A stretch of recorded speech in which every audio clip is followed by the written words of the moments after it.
Pails and rails are a strategy to improve your end range of motion. So an important concept to understand is passive versus active range of motion. So if Will comes over here, my passive range of motion for my hamstring is if he pushes on it, it's how much range of motion I can get with assistance. So that would be my passive range with Will pushing on me.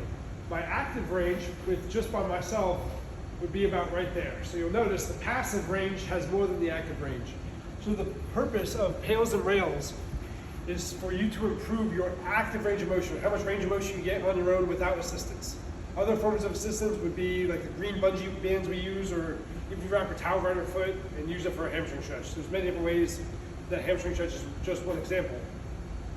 So for a pail and a rail, they stand for progressive or regressive angular isometric loading. So ultimately, what are pails and rails trying to teach us? They're helping us improve our strength at our end ranges of motion. The more range of motion you can control, the stronger you'll be, the better your movement patterns, not only in the gym or in life, but in sports will also become better. So Mark, use some big words there, progressive, regressive. What do you mean by that? So if I get back in this hamstring stretch, and I take a band that'll act as an assistance. The progressive tissue is the tissue that's lengthening. So think of what is stretching, that's your progressive tissue. So right now that would be my hamstring. The regressive tissue would be what is shortening, and that would be this hip flexor complex. So as I'm doing this, I'm lengthening the backside, the progressive tissue.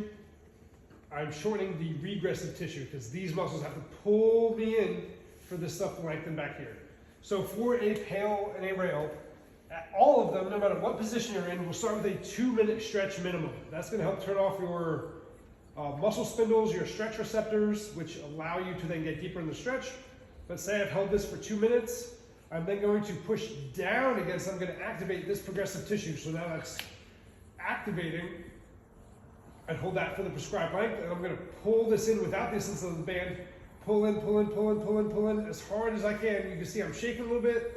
If you're not shaking, you're probably not pushing hard enough. So again, the progressive is on the way down, the regressive is on the way up. You're trying to shorten it. This will look differently in every single pails and rails exercise that we do, but that